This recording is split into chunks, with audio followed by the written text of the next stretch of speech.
He left her at the altar. 10 years later, he saw her with twins and begged for a second chance. Hi, my deeply respected, unforgettably loved family. Welcome home to Mr. Peter Stories. Today, I speak not as a creator, but as someone who carries 23,000 hearts within his own. This milestone isn't mine, it belongs to you. Your support, your love, your loyalty have built something sacred here. But lately, I feel a quiet space between us. The likes, the comments, they've slowed. And I wonder, have you forgotten how much you matter here? You don't need a reminder to show love when it's real. You don't need an invitation to stand beside your own family. So if your heart is still close to mine, don't stay silent. Say it in the comments with pride. I am here. Let that be the light that brings us all back home. And now, from the deepest corners of my soul, receive this prayer. May love find you when you least expect it. May your heart never carry more than it can hold. May the people you love be safe, your hopes stay alive, and your smile return even after the rain. May kindness follow you like a shadow, and may your life speak gently to the world. You're not just part of this story, you are the meaning behind every word. And if you still feel this love, don't whisper it. I am here. The morning sun painted golden streaks across the stained glass windows of St. Mary's Chapel, casting rainbow prayers onto the white marble floor where Carla Joan Washington stood like a vision from heaven itself. Her grandmother's wedding dress, hand-stitched with infinite love and dreams 60 years ago, embraced her curves like whispered promises of forever. The ivory silk had aged gracefully to the color of warm candlelight, and against Carla's luminous dark skin, it glowed with an otherworldly radiance. White roses, hundreds of them, cascaded from every wooden pew like fallen stars, creating a celestial pathway to her future. Each bloom represented sacrifice, double shifts at Murphy's Diner, scrubbing floors until her knees bled, saving every precious penny for months. Gabriel had once cupped her face in his strong hands and whispered, "White roses, my love. They remind me of your smile, pure and absolutely breathtaking. When we marry, I want you surrounded by beauty." "He'll be here," Carla whispered to her reflection in the chapel's antique mirror, her trembling fingers tracing the delicate pearl necklace that had been her grandmother's final earthly gift. The pearls felt warm against her throat, as if Grandmama's spirit was embracing her on this most sacred day. Our love conquers everything. Gabriel always keeps his promises to me. But time, that merciless master, moved forward with cruel indifference. The ornate chapel clock chimed twice, its bronze voice echoing through the sanctuary like a funeral bell. 2 o'clock became 2:15, then 2:30. The pianist, Mrs. Chen, played Ave Maria for the third time, her usually steady voice beginning to waver with uncertainty and mounting tension. Carla's mother, Dolores, sat in the front pew wearing her finest church dress, the navy blue one she'd owned for 15 years, but kept immaculate for special occasions. Her weathered hands, scarred from years of seamstress work, clutched a tissue as she kept glancing toward the chapel doors with growing worry etched in every line of her beautiful face. Serenity, Carla's 19-year-old sister, paced the small bride's preparation room like a caged lioness, her protective instincts blazing in her dark eyes. "Maybe there's an accident," she offered, but her voice lacked conviction. "You know how crazy traffic gets downtown during lunch." The whispers from the congregation grew louder, more pointed, more venomous. Carla caught cruel fragments floating through the air. Poor child, what did she expect? I knew this would happen, marrying above her station. That McDonald boy was just playing with her. Each word was a dagger thrust deep into her heart. But Carla lifted her chin with the fierce dignity her grandmother had instilled in her soul. She was Carla Joan Washington, daughter of a seamstress who had worked her fingers bloody to provide. granddaughter of a woman who had picked cotton under the scorching sun to build a better life for her family. She was strong, she was worthy, she would survive whatever came. But when Father Miguel appeared at the preparation room door, his kind eyes swimming with pity and sorrow, Carla's knees nearly buckled beneath the weight of impending devastation. "My dear child," he said gently, his voice heavy with compassion, "perhaps we should consider—" "No!" The word erupted from her lips like a battle cry, fierce and defiant. "He's coming." Gabriel MacDonald looked into my eyes just 2 nights ago and promised me forever. He told me I was his heart, his soul, his everything. He keeps his promises.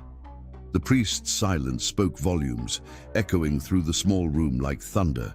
Behind him, Carla could see the congregation shifting restlessly, some already gathering their purses and preparing to leave this spectacle of abandonment.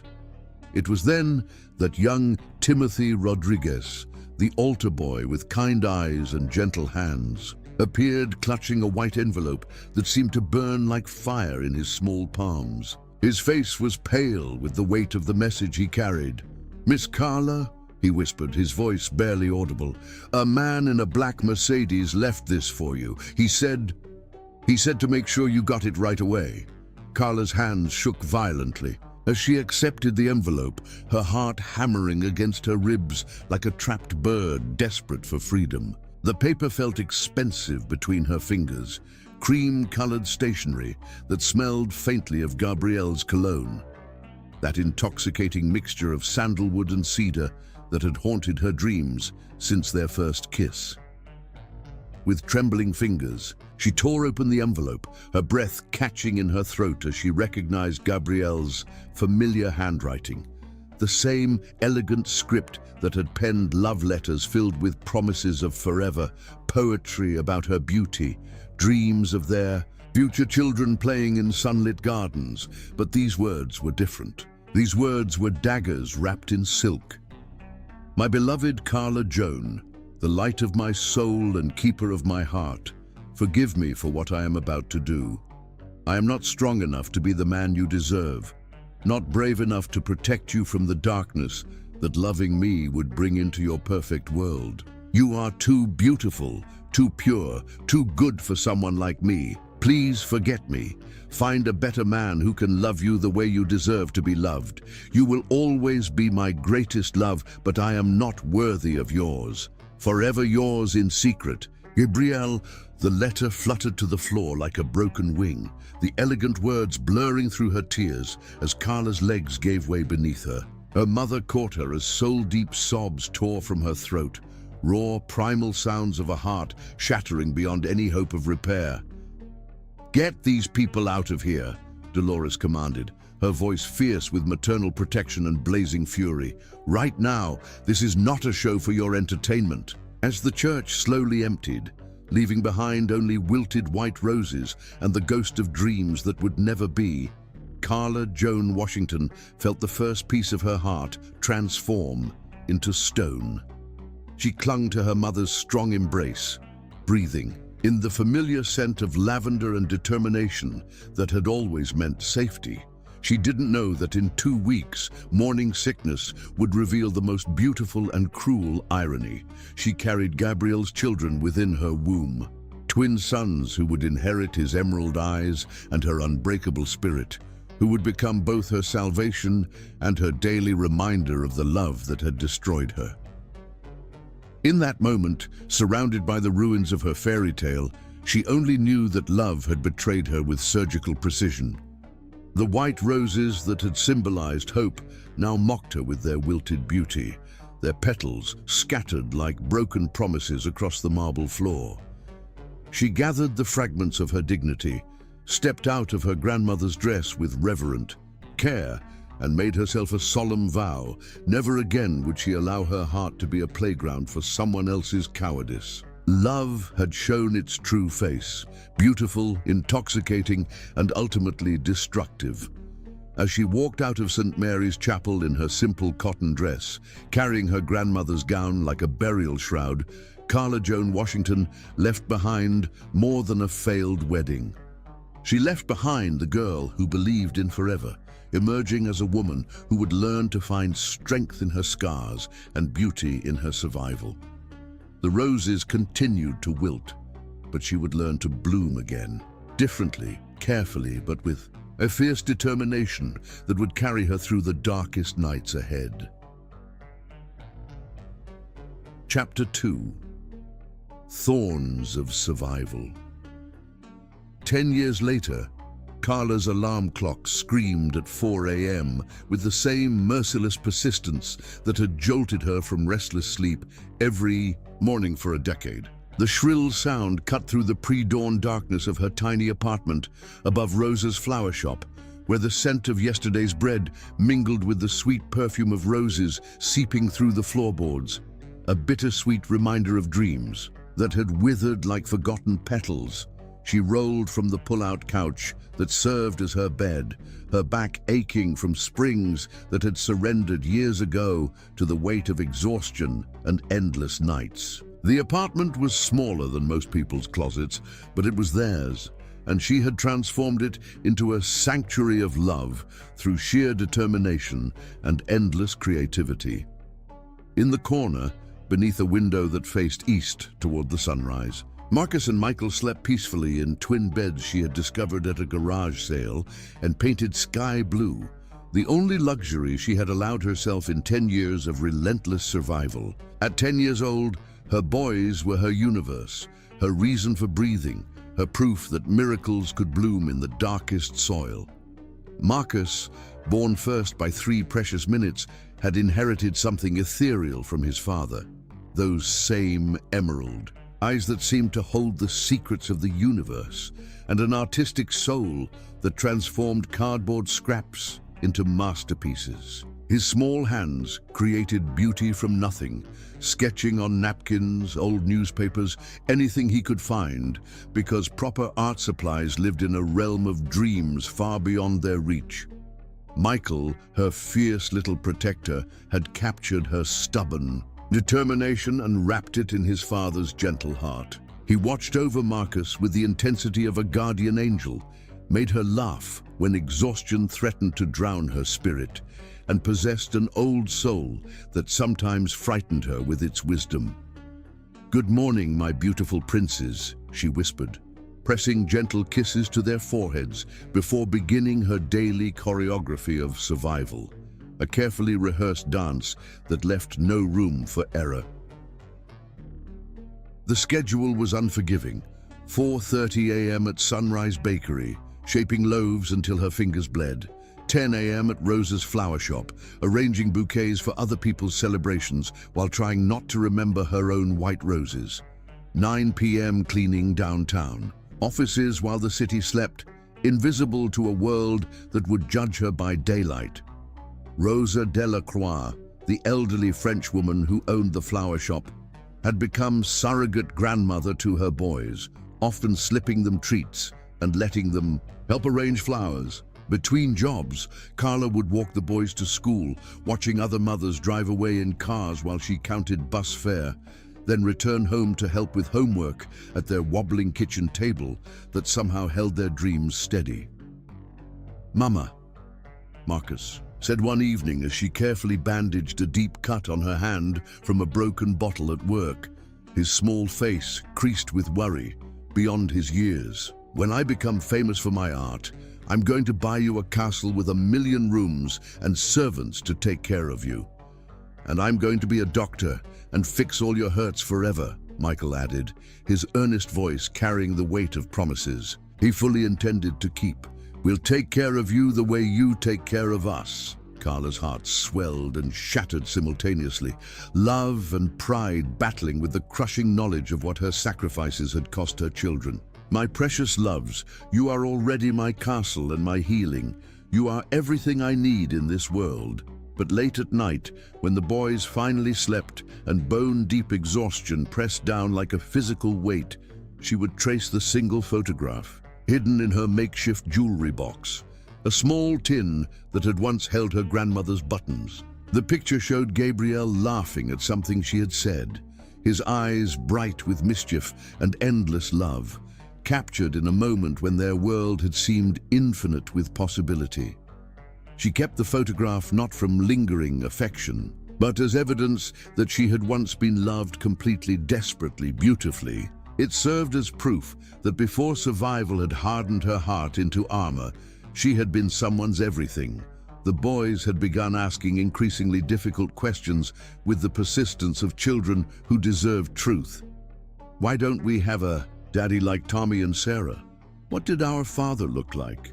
Did he love us before we were born? Will he ever come find us? Each innocent question was a needle piercing her carefully constructed defenses, but she always answered with measured honesty. Your father was a good man with a kind heart who couldn't stay with us. You have his beautiful eyes and his gentle spirit. Most importantly, you have me, and I love you enough for 2 parents, 3 parents, 100 parents. She never told them about the nights she cried into her pillow, grieving not just for lost love, but for the father they would never know. She never mentioned how she sometimes caught glimpses of Gabrielle's expressions flickering across their faces, or how Marcus unconsciously tilted his head the same way when concentrating, or how Michael's laugh carried echoes of a voice that had once whispered promises of forever. She never spoke of the drawings Marcus created, sketches of a tall man with dark hair who looked suspiciously like someone who lived only in her memories, as if his artistic soul somehow remembered a father he had never met. The hardest moments came during school events when other children brought both parents, or when her boys watched father-son activities with longing they thought she couldn't see. She would hold them tighter those nights, whispering stories of their strength and worth until they believed in themselves the way she believed in them. Survival had become her greatest artwork, and love, the dangerous, consuming kind that had once made her believe in fairy tales, remained a luxury she could never afford again. She had learned to find beauty in small victories. Marcus's proud smile when he showed her a new drawing, Michael's protective hand holding hers when they walked past groups of older boys, the moments when her children laughed together and filled their small space with joy. Some nights, when the weight of responsibility threatened to crush her spirit, she would stand at their bedroom door and watch them sleep, these 2 perfect souls who had saved her from drowning in bitterness. They were her purpose, her strength, her proof that love could create miracles even when it destroyed the heart that gave it life. Tomorrow would bring another day of the same struggles, but she would face it with the fierce determination of a woman who had learned that survival itself could be a form of victory, and that sometimes the greatest love stories were written not in passion, but in sacrifice. Chapter 3. When Angels Cry. Gabriel MacDonald stood at his mother's graveside in the misty dawn of Riverside Cemetery, his charcoal Armani suit a stark contrast to the simple granite headstones surrounding him like silent witnesses to grief. At 33, he possessed everything the world claimed mattered: a multi-million-dollar architectural firm that designed skyscrapers reaching toward heaven, a penthouse overlooking the city where he had built his empire, and enough wealth to purchase anything his heart desired, except forgiveness for the most devastating mistake of his existence. 10 years had crawled by since he had driven away from St. Mary's Chapel, his hands gripping the steering wheel until his knuckles turned bone white, his heart disintegrating with every mile that separated him from the woman he loved more than his own breath, more than his own soul. The letter he had left was a coward's escape, but revealing the truth would have destroyed Carla completely, and he had chosen her survival over his own happiness. His father, Harrison MacDonald, had delivered his ultimatum with surgical precision. Marry that poverty-stricken girl, and I will systematically destroy every person she holds dear. Her mother will lose her seamstress position and never work in this city again. Her sister will lose her scholarship to nursing school. I will ensure that every door in this town closes to their family forever. You think you love her? Prove it. Walk away and let her find someone worthy of her station. So Gabriel had chosen sacrifice over selfishness, believing that truly loving Carla meant protecting her from the venomous hatred that surrounded his family's wealth and power. He had fled to Chicago, built his architectural empire from ashes of heartbreak, carrying her memory like a sacred wound that never healed, never knowing that his noble protection had cost her everything he had tried to save. "I'm sorry, Mama," he whispered to the freshly turned earth, where Eleanor MacDonald rested beneath a blanket of white lilies. "I'm sorry I let his poison turn me into someone you never raised me to be. I'm sorry I broke the heart of the only woman I could ever love." Eleanor MacDonald had died 6 months ago, believing her son was a heartless playboy who had abandoned true love for ambition and wealth. The devastating truth was that Gabriel had never touched another woman since leaving Carla. How could he, when her caress still burned in his memory like a sacred brand? How could he kiss another mouth when hers had tasted like salvation? As he walked through the cemetery's winding paths, planning to visit the small graves of the 3 babies Carla had lost to miscarriages during their courtship, children he had mourned in secret for a decade, tiny souls he would never hold, he heard something that stopped his heart completely. Laughter, clear, musical, and achingly familiar. He followed the sound around a towering marble monument dedicated to fallen soldiers and saw her, Carla Joan. She knelt beside a small grave, arranging fresh white daisies with the same tender reverence he remembered, her movements graceful despite the obvious fatigue in her shoulders. But this was not the radiant girl he had abandoned. This was a woman sculpted by suffering, her beauty refined by struggle into something that stole his breath and shattered his composure. Her dark hair was shorter now, framing a face that had learned both profound sorrow and incredible strength. She wore a simple yellow sundress that had clearly seen better days, but on her it looked like poetry written in sunlight. And beside her, playing among the headstones with innocent joy, were 2 boys who made his knees buckle with recognition. Twin boys 10 years old, with vivid green eyes that mirrored his own and Carla's luminous smile carved into their beautiful faces. His sons. The realization hit him like lightning striking his soul. These were his children, flesh of his flesh, blood of his blood, playing in the cemetery. While their mother tended to graves, he now realized must belong to their siblings, the babies who had not survived to take their first breath. Marcus, the smaller of the 2, sat cross-legged on the grass, sketching something in a worn notebook with intense concentration. His tongue peeked out slightly as he drew, exactly the way Gabriel did when designing complex architectural plans. Michael stood protectively nearby, watching the cemetery entrance with alert eyes, his small frame radiating the same fierce protectiveness that Gabriel recognized from his own childhood. "Marcus, stay close to Mama," Michael called softly, his voice carrying authority that seemed impossible from someone so young. "I'm drawing the angel on Mrs. Patterson's grave," Marcus replied, his artistic focus absolute. "She has the prettiest wings I've ever seen." Carla's voice, when she spoke, was honey and heartbreak combined. "Finish your drawing, baby. We need to get home soon, so you can help me with dinner." Gabriel pressed himself behind the monument, his heart hammering against his ribs as he watched this glimpse of the life he had never known existed. These boys, his boys, were perfect, beautiful, healthy, alive. The weight of 10 lost years crashed over him like a tsunami.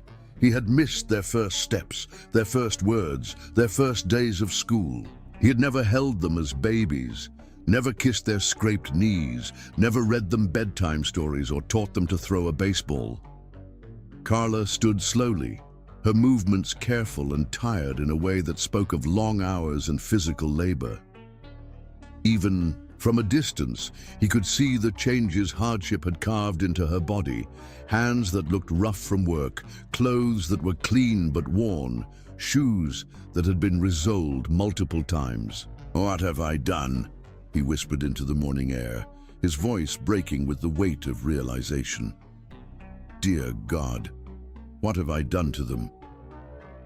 As if sensing his presence, Michael suddenly turned in his direction, those familiar green eyes scanning the area with unsettling intensity. For a heart-stopping moment, father and son stared at each other across the cemetery, two souls connected by blood and separated by a decade of silence. "Come on, boys," Carla called, gathering her purse and the small garden tools she had used to tend the graves. "Rosa is expecting us at the shop, and you know how she worries when we're late." "Come in, Mama," both boys replied in unison, Marcus carefully closing his notebook while Michael took one last protective look around the cemetery. Gabriel watched them leave, his family walking away from him just as he had walked away from them 10 years ago. Carla's hand rested on Michael's shoulder while Marcus skipped beside them, chattering about his drawing. They moved together with the easy intimacy of people who had learned to depend only on each other, a complete unit that had no need for the man who had created half of their DNA. When they disappeared beyond the cemetery gates, Gabriel collapsed onto a nearby bench, his carefully constructed world crumbling around him. He had built an empire, accumulated wealth and fame, achieved everything his father had deemed important. And for what?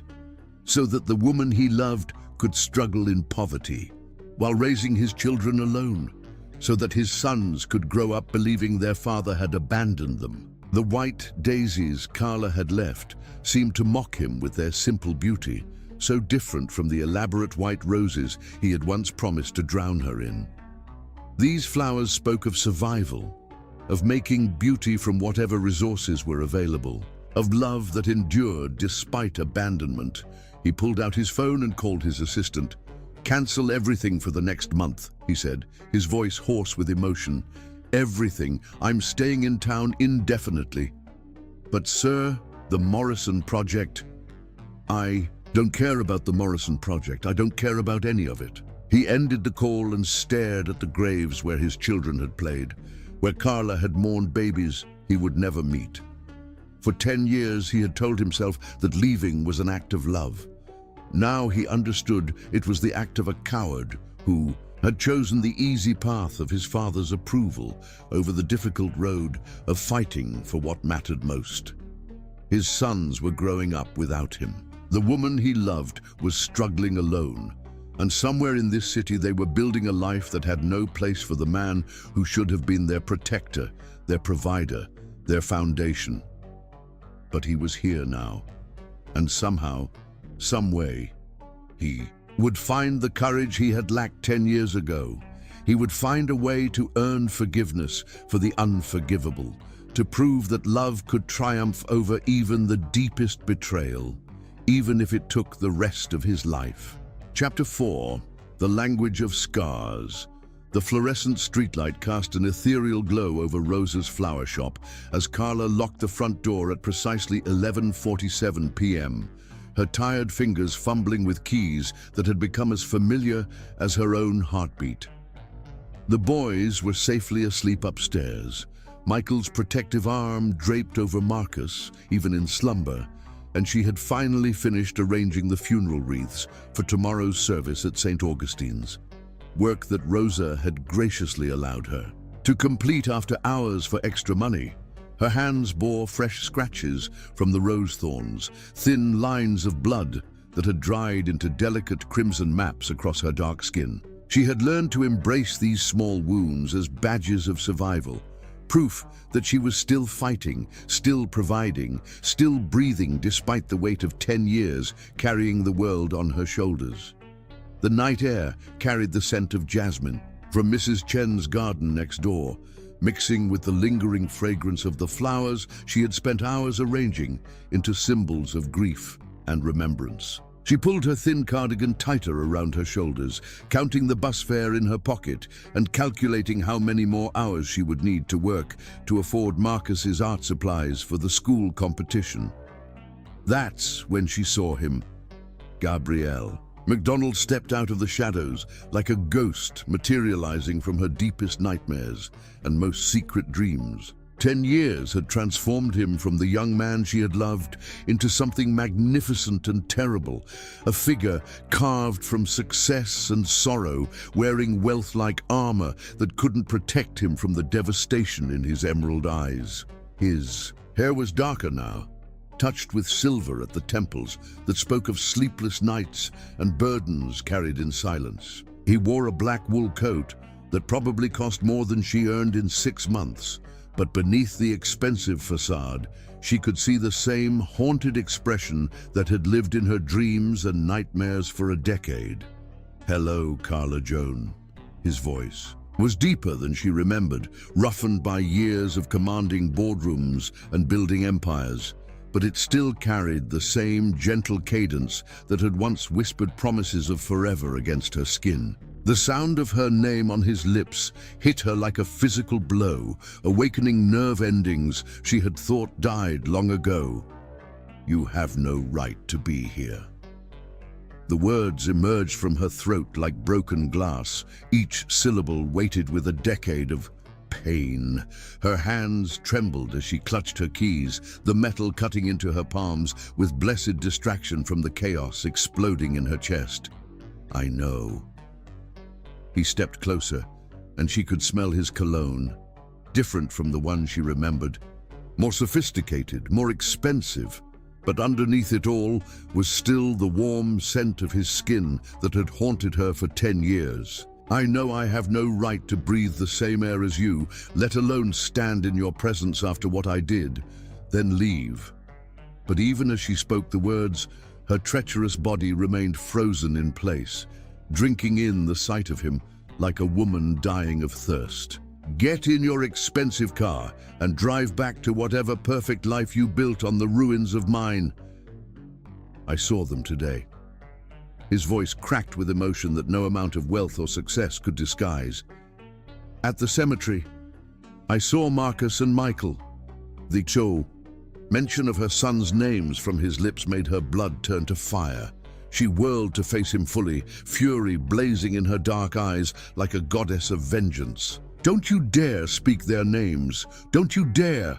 They're mine, aren't they?" The question hung between them like a blade suspended over both their hearts. "They have my eyes, Carla. They have nothing of yours." The words exploded from her like gunshots, echoing off the empty street. "You gave up any claim to them the moment you left me standing at that altar. They are mine. I carried them, I birthed them, I raised them, I bled for them. You are nothing to them." But even as she spoke, she could see the truth flickering across his features, recognition, wonder, and a grief so profound it made her chest ache with unwanted sympathy. "Why didn't you tell me?" His voice was barely a whisper, raw with pain. "Why didn't you come find me? I would have..." "You would have what?" She laughed, but it was a sound devoid of any humor, bitter as winter wind. "Married me out of duty? Pretended to love me because I trapped you with pregnancy? I may have been young and naive, Gabrielle MacDonald, but I was never pathetic." It wasn't like that. He reached toward her, and she stepped back, as if his touch would burn her alive. "Carla, you don't understand. I never stopped loving you. Not for a single day, not for a single moment. Leaving you was the hardest thing I've ever done. But you had to what? Break my heart. Humiliate me in front of everyone I knew. Abandon me when I needed you most." She held up her hands, showing him the scars that crisscrossed her. Palms and fingers. Marks from years of manual labor, from scrubbing floors until her skin cracked, from working with roses whose thorns drew blood daily. "Do you see these? These are what loving you cost me.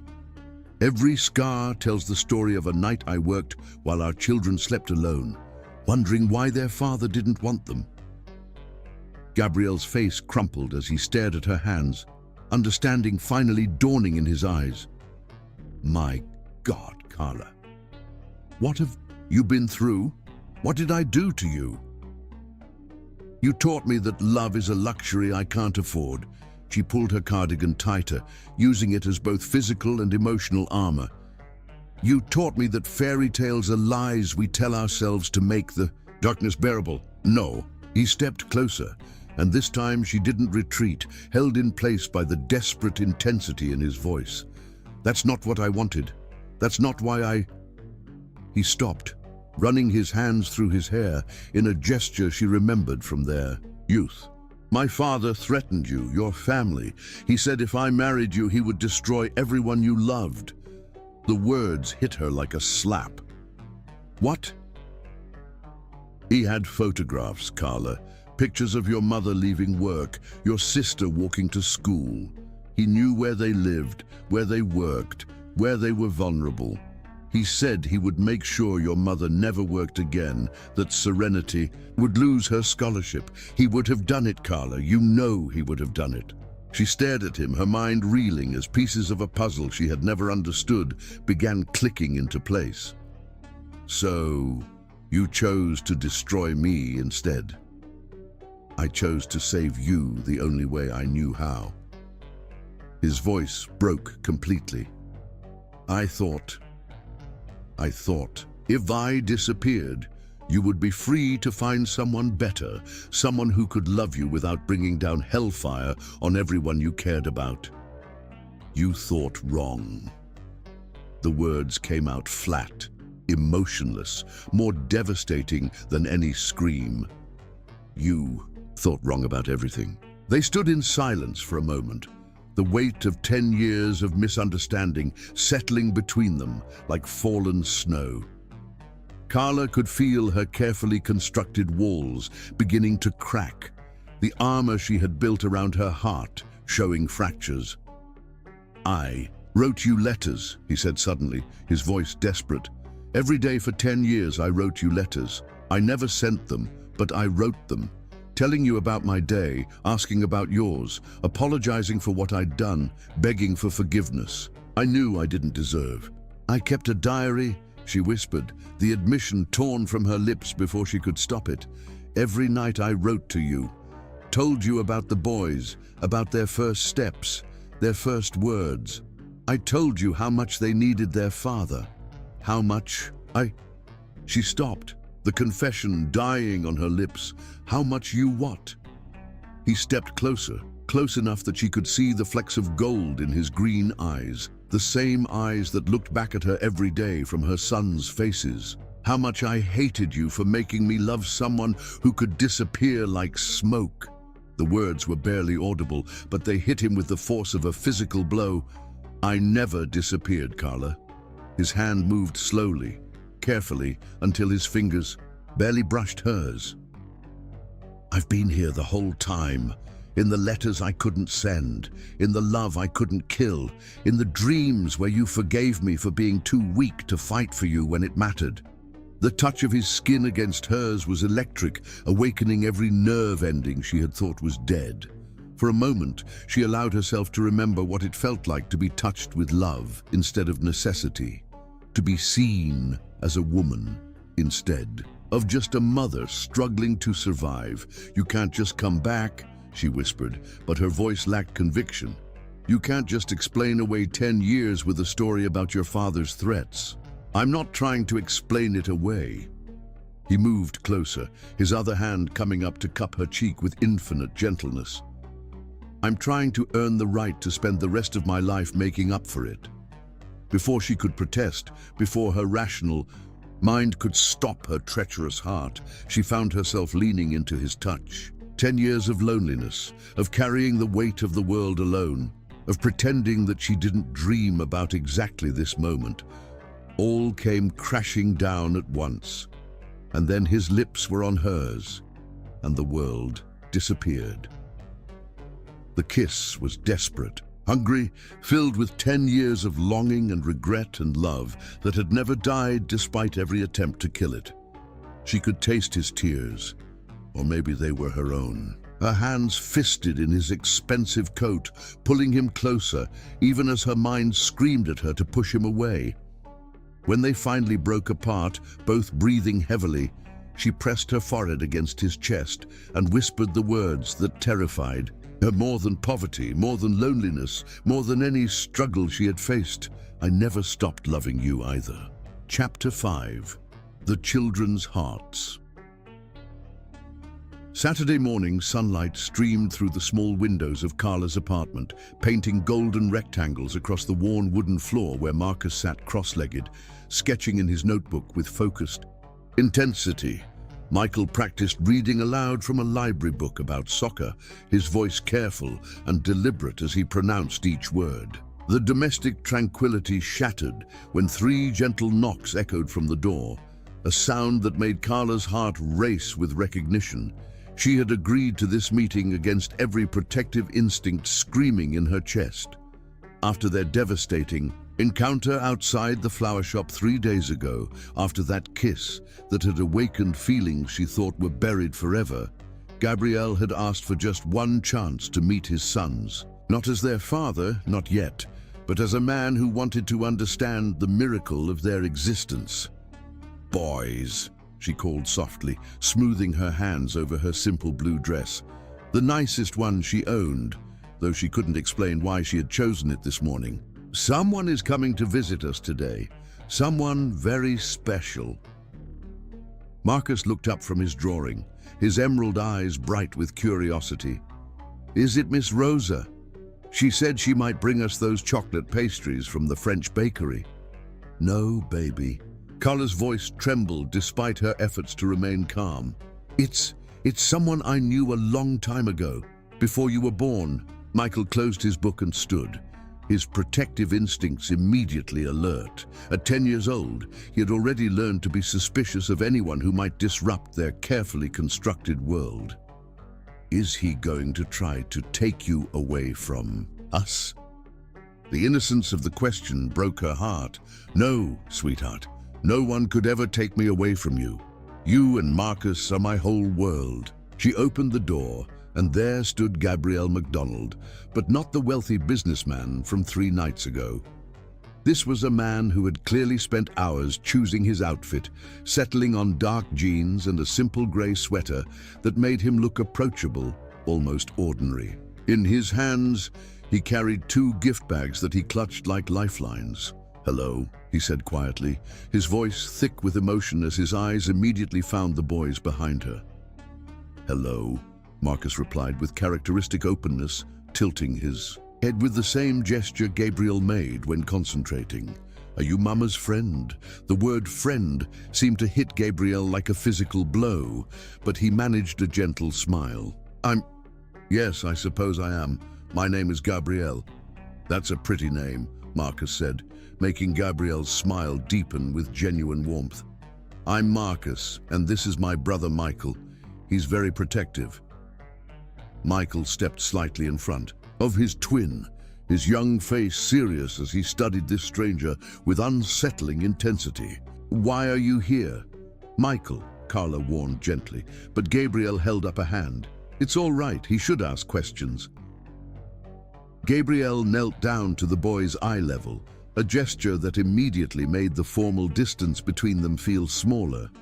"I'm here because your mother is very important to me, and anyone important to her is important to me too." "How do you know our mama?" Michael's question was direct, lacking the diplomacy of adult conversation. Gabriel's eyes met Carla's across the small room, a moment of silent communication that spoke of shared history and complicated truths. "We knew each other when we were younger, before you were born." Marcus, ever the artist, was studying Gabriel's face with the intensity he usually reserved for his drawings. "You have green eyes like us," he observed with innocent wonder. The observation hung in the air like a revelation waiting to be discovered. Gabriel's breath caught as he truly looked at his sons for the first time, not stealing glimpses from cemetery shadows, but seeing them clearly in the light of their home. Marcus had inherited more than just eye color.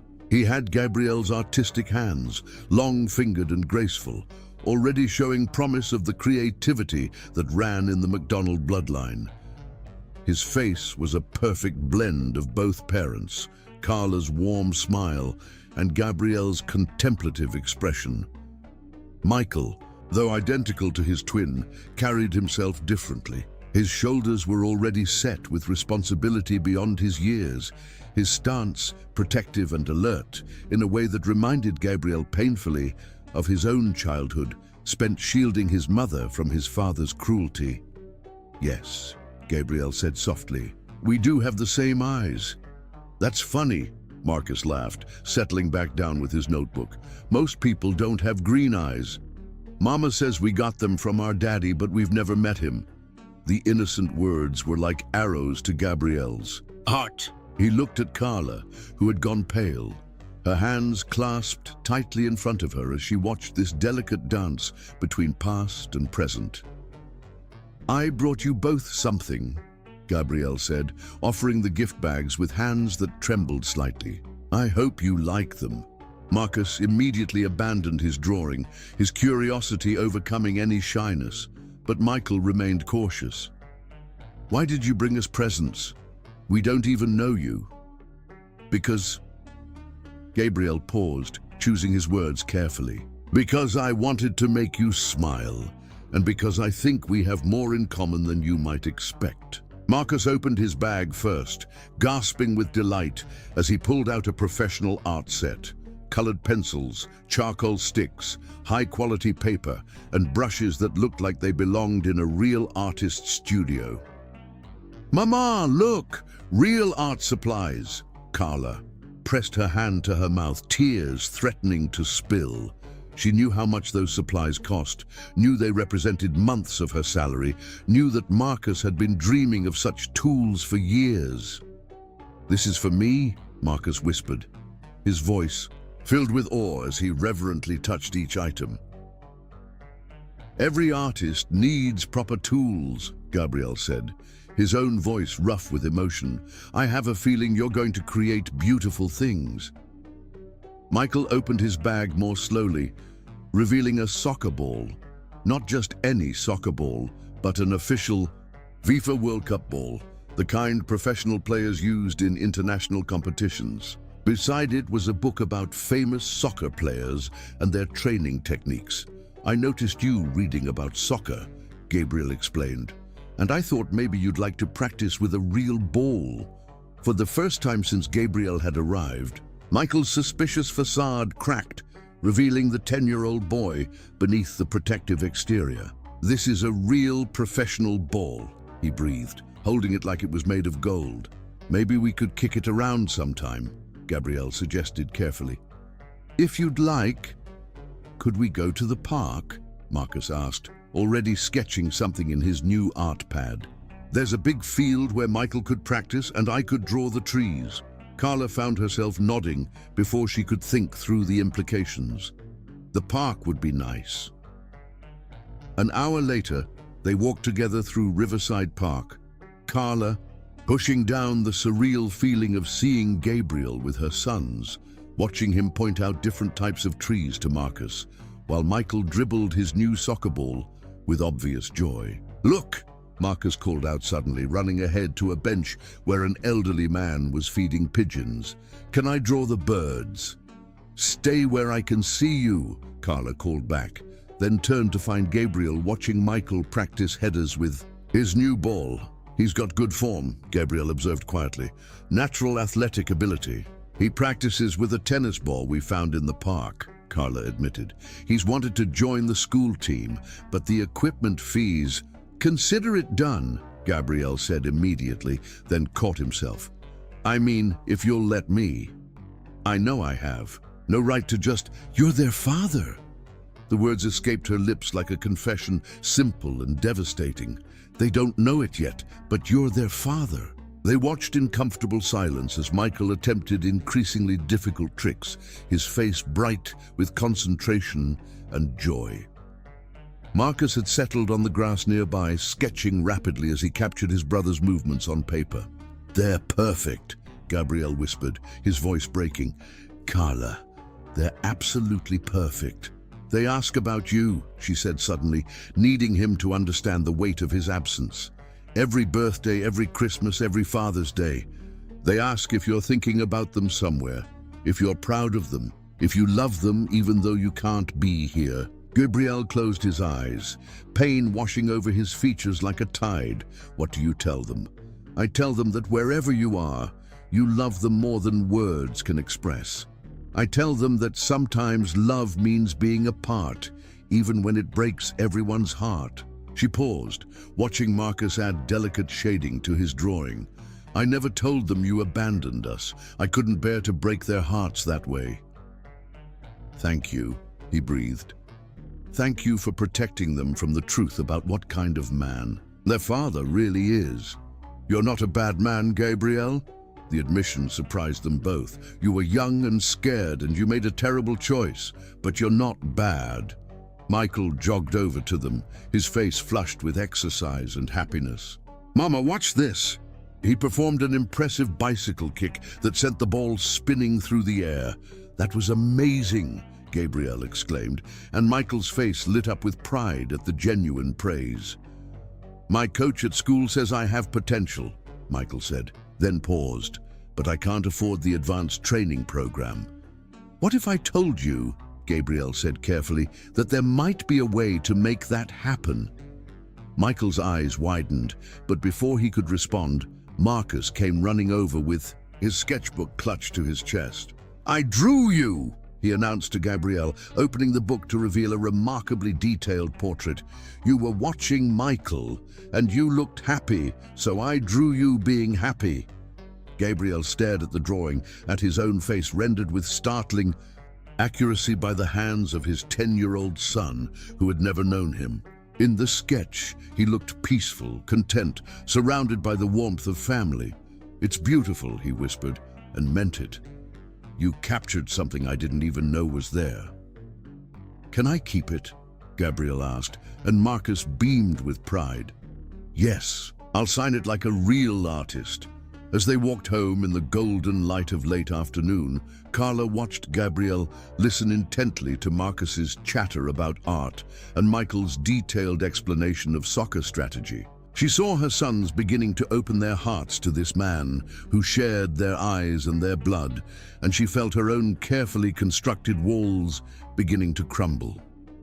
Maybe, just maybe, it wasn't too late for second chances after all. Chapter 6. Dancing in the Rain. The autumn storm arrived without warning, transforming the quiet Tuesday evening into a symphony of thunder and lightning that made the old windows of Carla's apartment tremble. She stood at her small kitchen sink, washing dishes from their simple dinner of pasta and sauce, watching the rain streak down the glass like tears from heaven. Marcus and Michael sat at the wobbly kitchen table, working on homework by the warm glow of the single overhead lamp, the only luxury of electricity she allowed herself during the expensive evening hours. Their textbooks were worn from years of use by other students, but their young faces were bright with concentration as they helped each other with math problems, their whispered discussions creating a gentle backdrop to the evening's rhythm. Mama, look at this problem, Marcus called softly, his pencil hovering over a particularly challenging fraction. Michael says you divide, but I think you multiply first. Let me see, baby, Carla said, drying her hands on a threadbare towel. But before she could cross to them, the gentle knock came through the storm. 3 soft raps that had become as familiar as her own heartbeat. Her pulse quickened as it always did when she knew Gabriel was near. The past 2 weeks had been a careful dance of getting to know each other again. Park visits, where he taught the boys to throw perfect spirals. Afternoons at the library, where he helped Marcus research famous artists. Quiet conversations on her tiny balcony after the children were asleep. Each moment had been building towards something, and tonight felt different, charged with possibility and the electricity of the storm itself. I'll get it, Michael called, jumping up from his chair with the eagerness that had replaced his initial suspicion of their mysterious visitor. "Wait," Carla said, her heart performing that familiar flutter. She checked her reflection in the kitchen window, simple jeans and a soft blue sweater that brought out her eyes, nothing fancy but clean and comfortable. She had stopped trying to impress Gabriel with appearances weeks ago. He seemed to find her beautiful, whether she wore designer clothes or flower-dusted aprons. She opened the door to find Gabriel standing in the hallway, completely soaked from the rain, his expensive coat dripping onto the worn carpet. His dark hair was plastered to his forehead, and droplets of water clung to his eyelashes like liquid diamonds. Despite his obvious discomfort, his smile was radiant as he saw her face. "You're absolutely drenched," she said, stepping aside to let him enter, fighting the urge to reach up and brush the water from his cheek. "You should have waited until the storm passed. I promised them I'd bring their art supplies tonight," he replied, his voice warm despite his obvious discomfort. In his arms, he carried several packages wrapped in brown paper, protecting them from the storm with his body. "I couldn't disappoint them." The simple statement hit her like lightning. The casual way he spoke of promises to her children, the natural assumption that their happiness mattered to him enough to brave a storm. 10 years ago, he had broken the most important promise of their lives. Now, he wouldn't break even the smallest commitment to two boys who still didn't know he was their father.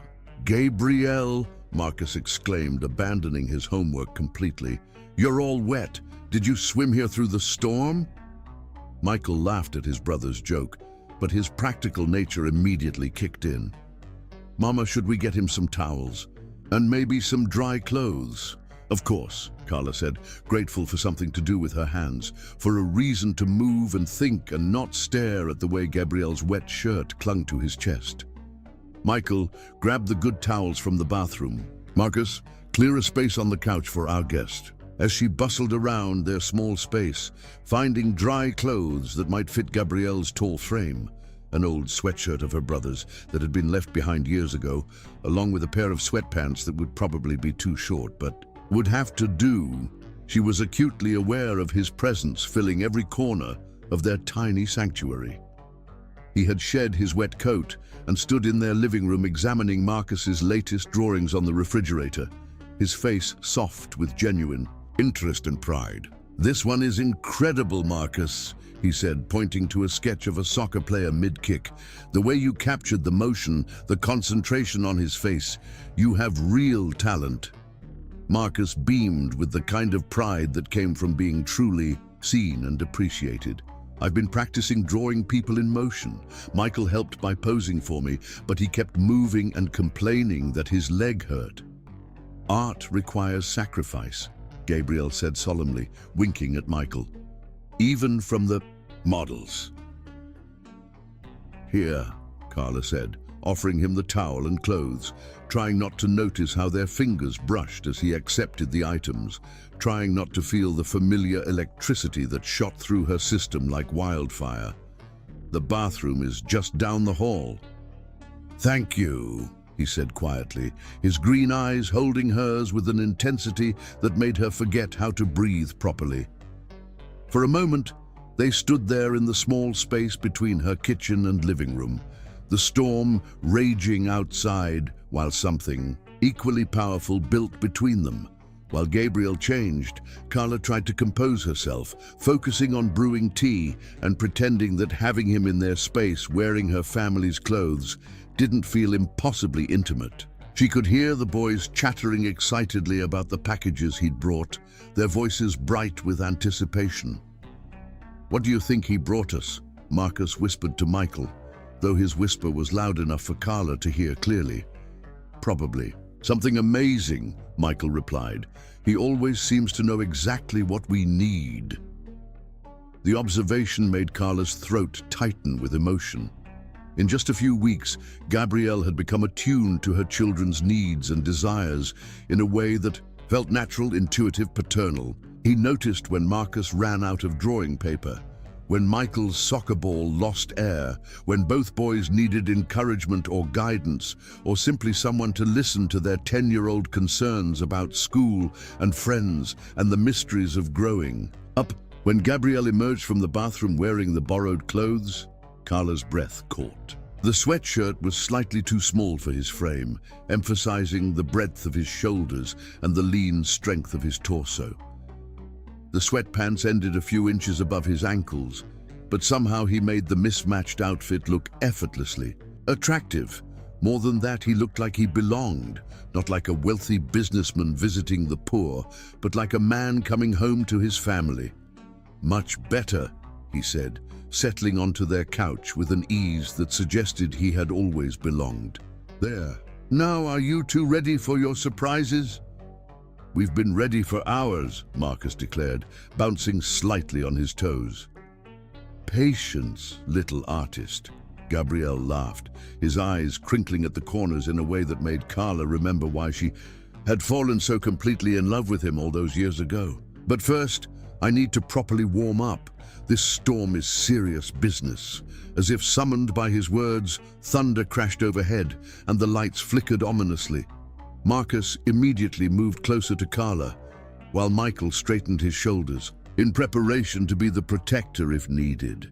"Just a storm, babies," Carla assured them, but she could see the worry in their eyes. Power outages meant no heat, no light, and often meant they would spend the night huddled together for warmth under every blanket they owned.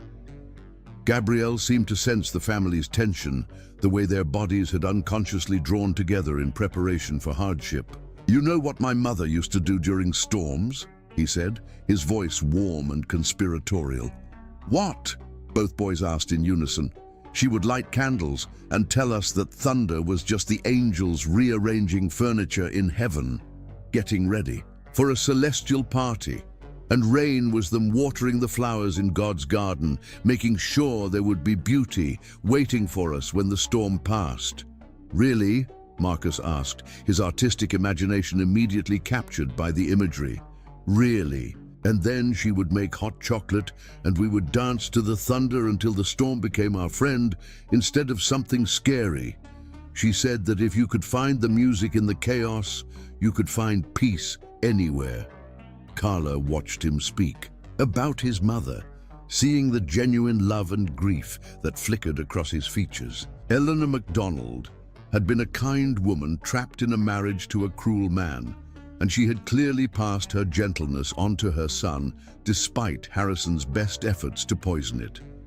As if he had orchestrated it perfectly, the power chose that moment to flicker and die completely, plunging them into darkness. Marcus made a small sound of worry, but before Carla could reassure him, she heard the scratch of a match and saw Gabrielle lighting the emergency candles she kept on the mantel. "Perfect timing," he said with a smile that was visible in the warm candlelight. "Now we can properly dance with the storm." The transformation was magical. Their humble apartment, lit by flickering candles, became something from a fairy tale. Shadows danced on the walls, and the golden light made everything look soft and romantic and perfect. Gabriel pulled out his phone and began playing soft music, something slow and sweet that mixed beautifully with the rhythm of rain against their windows. The melody was hauntingly beautiful, instrumental and flowing like water. "This was my mother's favorite song," he said softly. "She used to dance to it in our kitchen while she cooked dinner, especially on nights when my father was working late." Then he stood and offered his hand to Marcus. "May I have this dance, young man?" Marcus giggled and accepted, allowing Gabriel to show him how to sway to the music, how to let the thunder be part of their rhythm.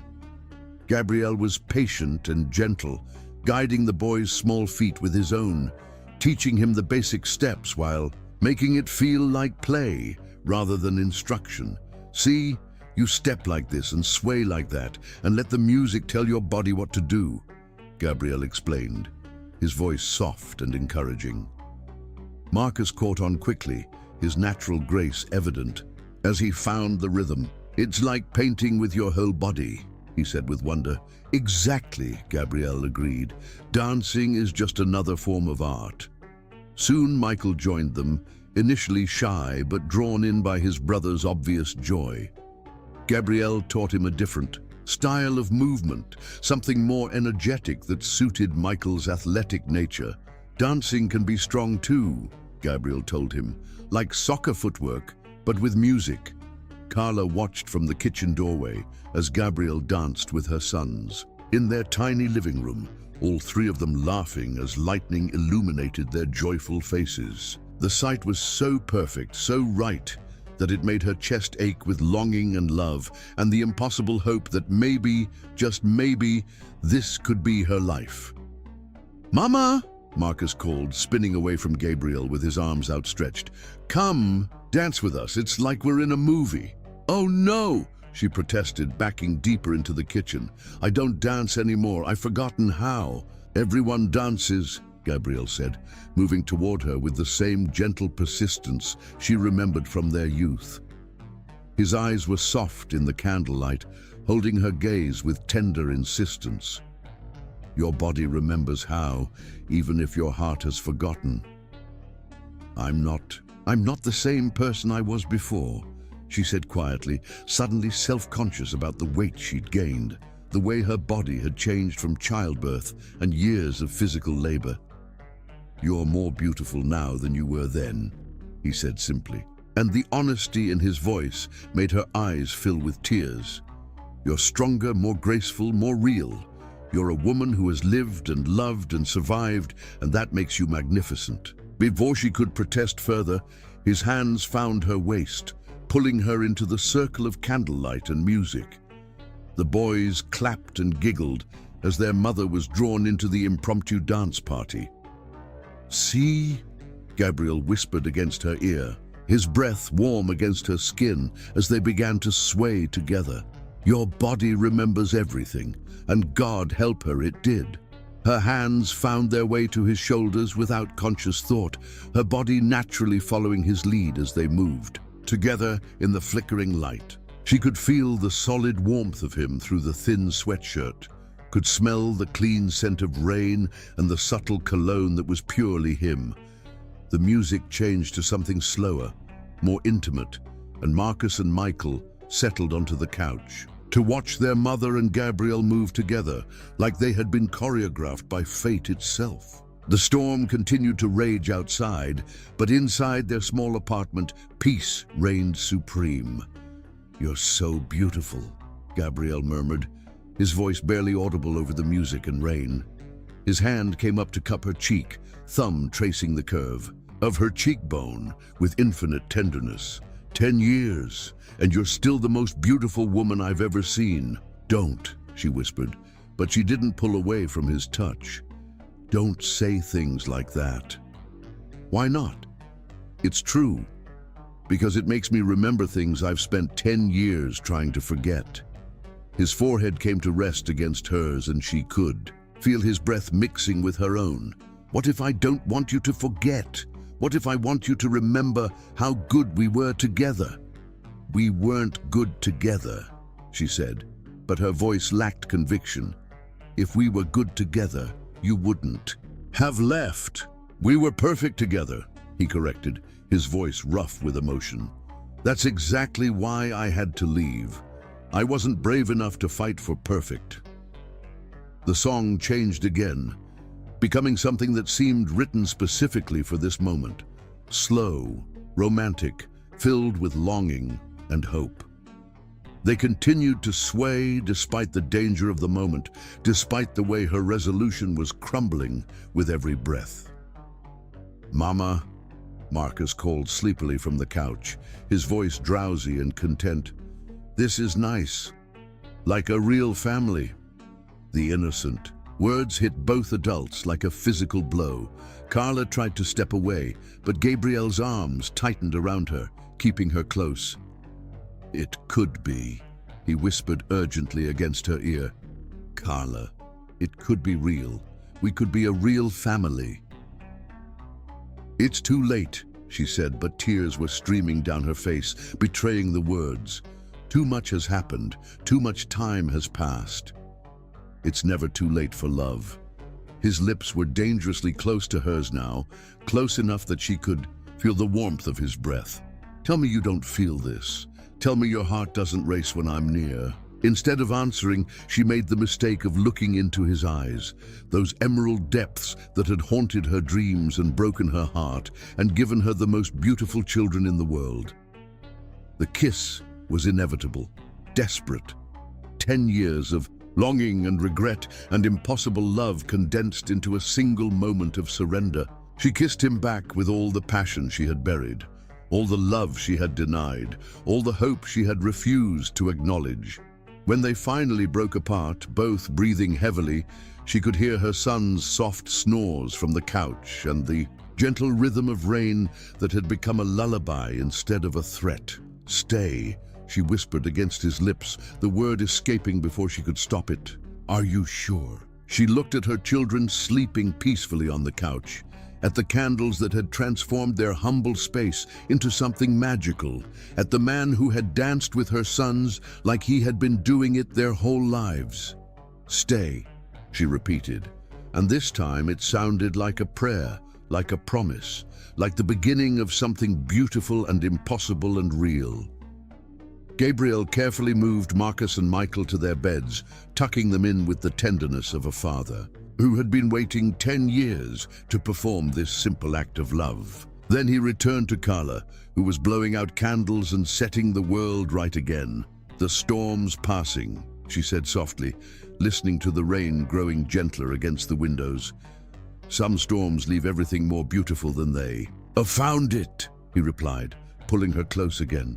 As they stood together in her small living room, holding each other while the last of the thunder rumbled in the distance, Carla felt something shift in her chest, a wall crumbling, a door opening, a heart remembering what it felt like to hope for forever.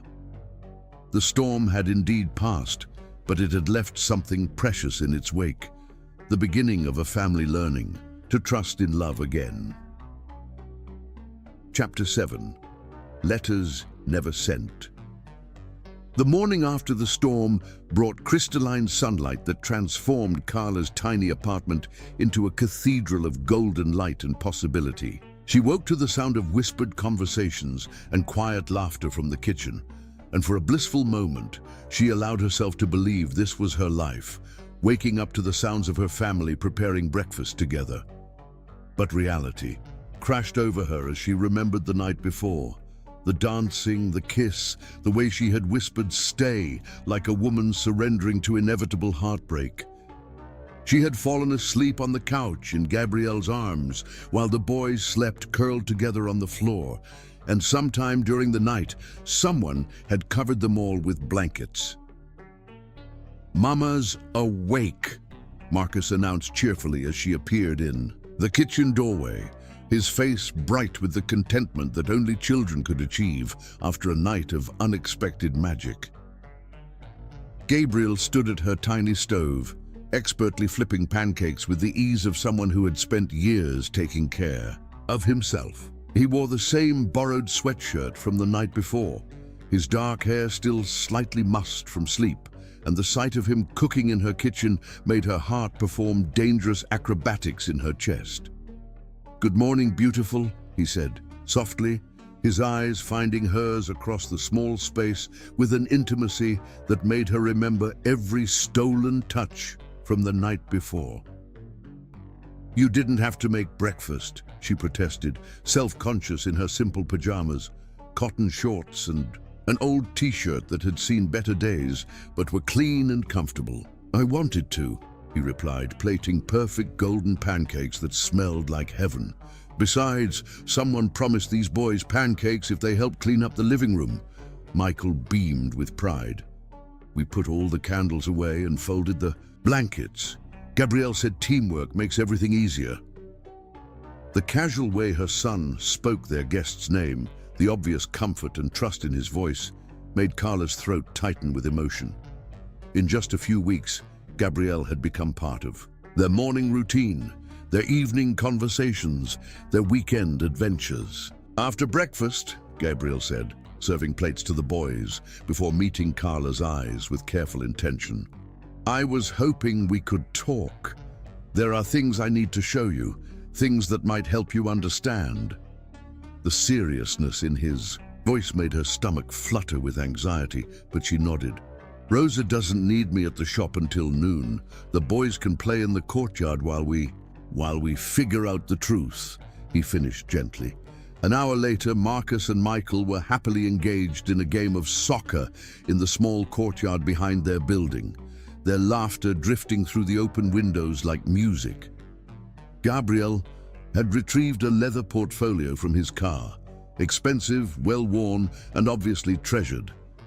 "I've carried this with me for 10 years, he said, setting it on her kitchen table with reverent care. "Every business trip, every meeting, every important moment of my life, because it contains the most important parts of who I am." Carla sat across from him, her hands folded tightly in her lap, preparing herself for whatever revelation would either heal or destroy what remained of her ability to trust. "The letters," he said, opening the portfolio to reveal hundreds of pieces of paper, some on expensive stationery, others on hotel letterhead, cocktail napkins, even coffee shop receipts. "I told you I wrote to you every day. These are proof." With trembling fingers, she picked up the letter on top, dated exactly 1 week after their wedding that never was. "My dearest Carla Joan, today marks 1 week since I made the worst mistake of my life. I keep imagining what you're doing right now. Are you painting your nails that pretty pink color you love? Are you humming while you arrange flowers at the shop? Do you hate me as much as I hate myself? I saw you today from across the street, and you looked so beautiful but so sad. I wanted to run to you, to fall on my knees and beg forgiveness, but I know my presence would only bring you more pain. I love you more than my own breath. Forever yours, Gabriel." The words blurred as tears filled her eyes. She reached for another letter, this one dated 6 months later. "My beloved Carla, I dreamed about our children again last night. Twin boys with your smile and my eyes running through sunlit gardens while you and I watched from a porch swing. When I woke up, the loneliness nearly killed me. I've been offered a partnership in Chicago. Maybe distance will help this constant ache in my chest. But even if I move to the moon, I'll still write to you every day because these letters are the only prayer I know. Yours in eternal love, Gabrielle." "You dreamed about twins," she whispered, the coincidence hitting her like lightning. "Almost every night for the first year," he confirmed. "2 boys who looked just like Marcus and Michael. I thought it was my mind torturing me with impossible futures." She continued reading, her heart breaking and healing simultaneously as she followed the trajectory of his pain through carefully written words. Letters from holidays he spent alone, from birthdays when he bought 2 presents for children who didn't exist, from Mother's Days when he grieved for the woman who should have been wearing his ring. "But these don't explain why you left," she said, though her voice was gentler now, less accusing. "They don't explain your father's threats." Gabrielle's jaw tightened, and he reached for a manila envelope she hadn't noticed before. "These do." The photographs spilled across her table like evidence from a crime scene. Pictures of her mother leaving work, of Serenity walking to school, of her own apartment building taken from various angles. Professional surveillance photos that spoke of serious resources and serious threats.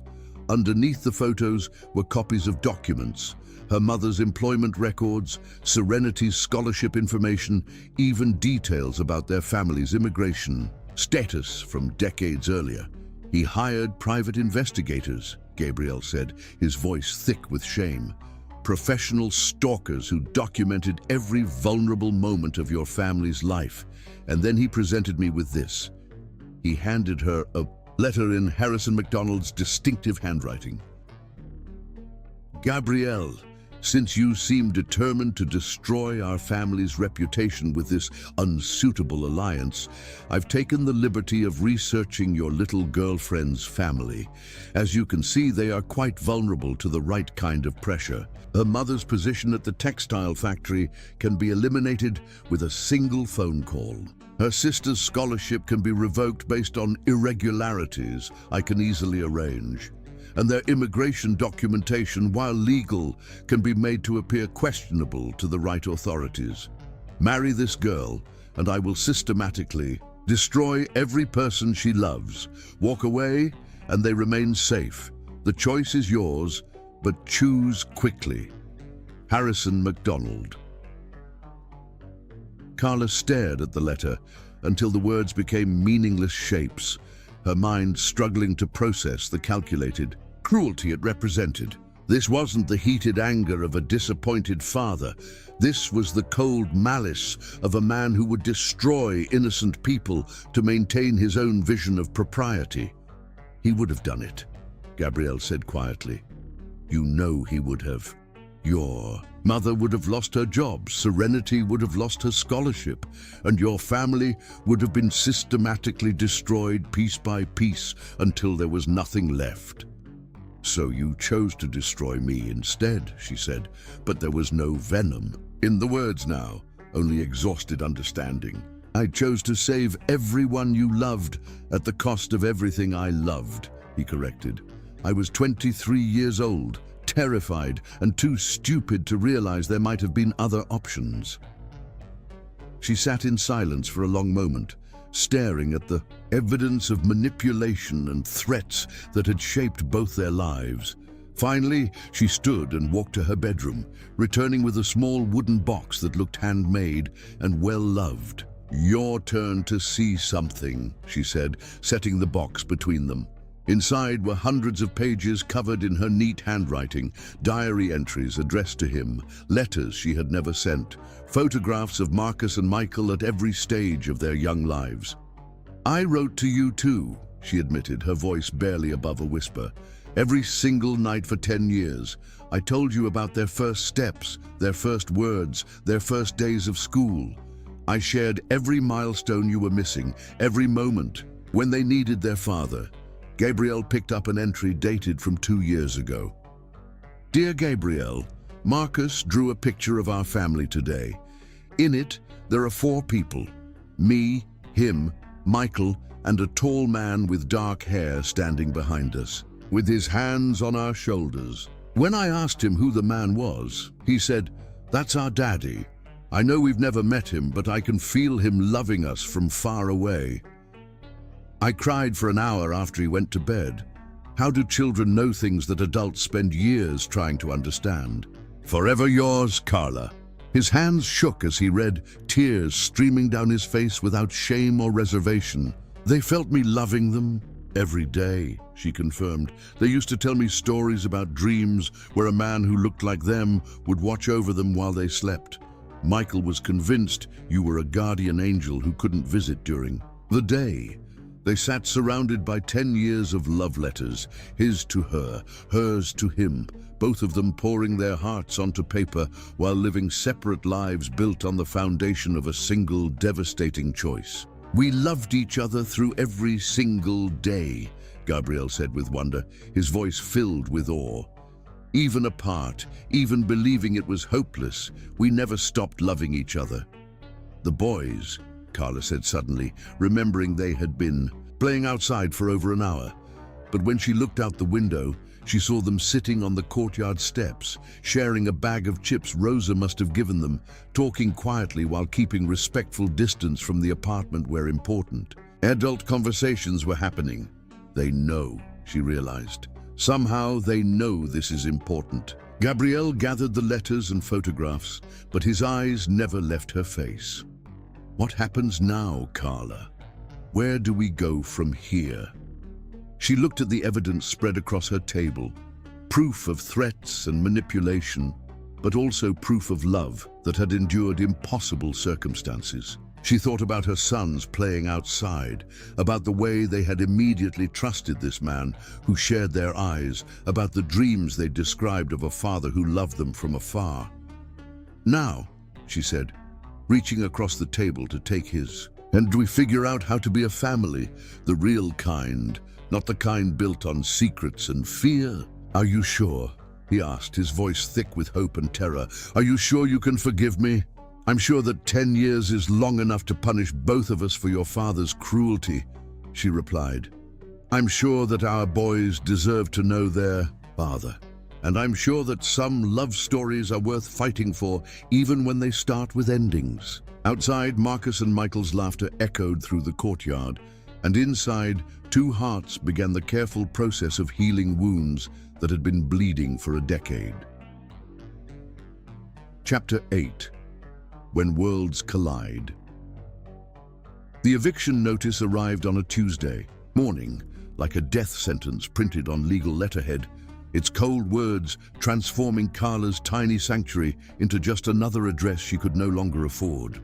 She stood in her doorway, still wearing her bakery apron dusted with flour, reading the 30-day notice while her world crumbled around her.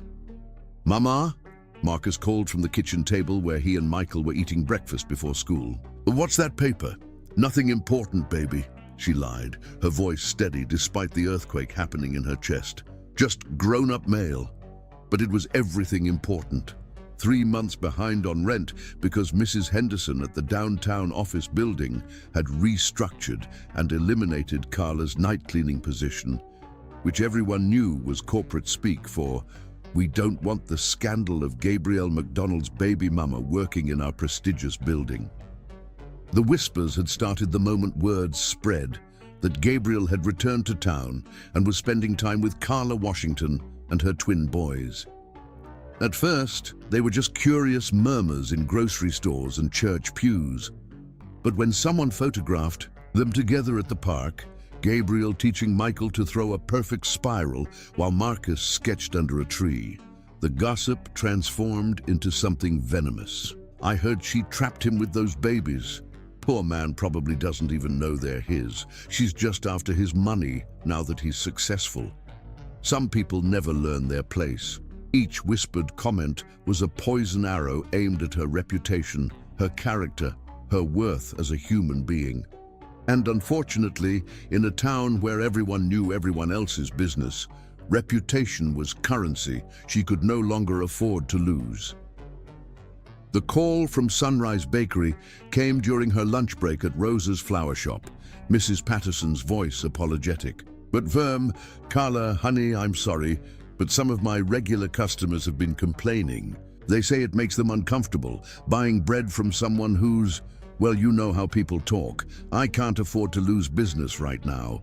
10 years of waking at 4 a.m., of bleeding fingers and aching back, of perfect croissants and artisanal loaves, dismissed because she had dared to let love back into her life." Rosa Delacroix, bless her French heart, had refused to fire Carla despite similar pressure from some of her wealthy clients. "Let them buy their flowers somewhere else," she had declared with magnificent defiance. "Beauty is beauty, and love is love. Anyone who cannot see that has no business in my shop." But even Rosa's loyalty couldn't cover 3 months of back rent. The boys' school expenses, the medical bills from Michael's recent bout with strep throat, and the 1,000 daily necessities that poverty made into luxury items. Carla folded the eviction notice and slipped it into her purse, determined to shield her children from this latest crisis. They had already given up so much. She refused to let them see their mother as a failure too. That evening, as she walked home from Rosa's shop, carrying day-old flowers that hadn't sold, she found Gabriel waiting on her building's front steps. He wore a charcoal business suit that cost more than she made in 6 months, but his face carried the same worried expression she remembered from their youth when he was concerned about her well-being. "We need to talk," he said, standing as she approached. "The boys are upstairs doing homework," she replied carefully.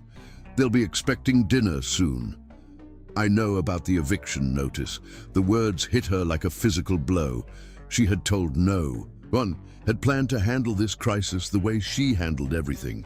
Alone, quietly, with the grim determination that had carried her through 10 years of single motherhood. "How?" she whispered. "Your landlord called me this afternoon. Apparently word has gotten around that I'm involved with you and the boys. He wanted to know if I plan to take responsibility for your debts." The humiliation burned through her like acid. Even her landlord, Mr. Kowalski, who had known her for 5 years and never once received a late payment until these past few months, had gone behind her back to the man he assumed was her benefactor. "What did you tell him?" she asked, though she wasn't sure she wanted to know. "I told him I would cover whatever you owed and take care of all future payments," Gabriel said, his voice gentle but determined. "I transferred enough money to cover 6 months' rent and all your outstanding bills." "You had no right." The words erupted from her with volcanic fury, loud enough that a passing neighbor turned to stare. "You had no right to do that without asking me." "Carla, you're about to be homeless. My sons are about to be homeless. I had every right." "They are my sons," she said fiercely, stepping closer to him with all the righteous anger of a woman whose last shred of dignity was being systematically stripped away. "I have been their mother, their father, their provider, their protector for 10 years. I don't need you to swoop in with your checkbook and save us like we're some charity case." "That's not what this is," he said, his own voice rising with frustration. "This is me taking care of my family." "We are not your family," she shouted, and immediately regretted the words when she saw how they devastated him. "We were your family 10 years ago. Now we're just the complicated consequences of choices you made." They stood on the sidewalk, two people who loved each other desperately but couldn't bridge the gap that 10 years of separation had carved between them. Around them, the neighborhood continued its evening routine. Children playing, families preparing dinner, life moving forward while theirs seemed frozen in a moment of impossible pain. "I lost my job at the bakery," she said suddenly, the admission torn from her lips like a confession. "Mrs. Patterson fired me because customers were uncomfortable buying bread from someone connected to you. And the cleaning company let me go because building management complained about the distraction of my personal life." Gabriel's face went white with understanding. "This is my fault. The gossip, the judgment, it's because of me. It's because people in this town have nothing better to do than tear down anyone who dares to reach above their station," she corrected bitterly. "But yes, it's worse because of you, because you're Gabriel McDonald and I'm just Carla Washington, from the wrong side of town with 2 illegitimate children." "Don't call them that," he said sharply. "Never call them that." "It's what people are calling them," she replied, exhaustion weighing down her voice. "It's what they'll always call them as long as we're together." The truth hung between them like a sword. Being with Gabriel meant subjecting her children to scrutiny, judgment, and the kind of social pressure that could follow them for the rest of their lives. But being without him meant financial ruin and the constant ache of incomplete love. "Let me help," he said quietly. "Please, Carla. Let me take care of you the way I should have been doing all along." "I don't want your money," she said, but her voice lacked its earlier conviction. "I want to be able to take care of my children myself." "Our children," he corrected, "and there's no shame in accepting help from someone who loves you." Before she could respond, the sky opened up with a sudden downpour that sent them running for the building's entrance. They stood in the small lobby, both soaked and breathing heavily, while rain pounded against the windows like nature demanding their attention. "I'm scared," she admitted suddenly, the words barely audible above the storm. "I'm scared that if I let you help, I'll lose the strength I've fought so hard to build, and I'm scared that if I don't, my boys will pay the price for my pride." "And I'm scared," he replied, That 10 years from now, I'll still be standing outside your life, watching from a distance while you struggle alone because I was too much of a coward to fight for us the first time. They stared at each other in the dim light of the lobby, two people drowning in their own stubbornness and fear while the storm raged around them. The boys, Carla said suddenly, remembering they had been upstairs alone for over an hour. They climbed the stairs together, and when Carla opened her apartment door, she found Marcus and Michael exactly where she had left them, at the kitchen. Table, homework completed, dinner dishes washed and put away. They had heard the shouting from the street, had seen their mother's distress, and had quietly taken care of everything they could control. "Mama," Michael said, concern evident in his young voice. "Are you okay?" She looked at her sons, these perfect, resilient children who had learned to be responsible beyond their years, who had never complained about their small apartment or second-hand clothes or the way other kids sometimes whispered about their absent father. "I'm okay, baby," she said, kneeling to hug them both. "We're all going to be okay." Over their heads, she met Gabrielle's eyes, and in that moment, she made a choice that terrified and liberated her simultaneously. "Stay for dinner," she said quietly. "We need to talk about what comes next." And for the first time in weeks, she allowed herself to believe that maybe, just maybe, asking for help wasn't the same as giving up her strength. Chapter 9. Passionate Redemption. October 15th arrived with the kind of golden autumn light that made everything look like a painting.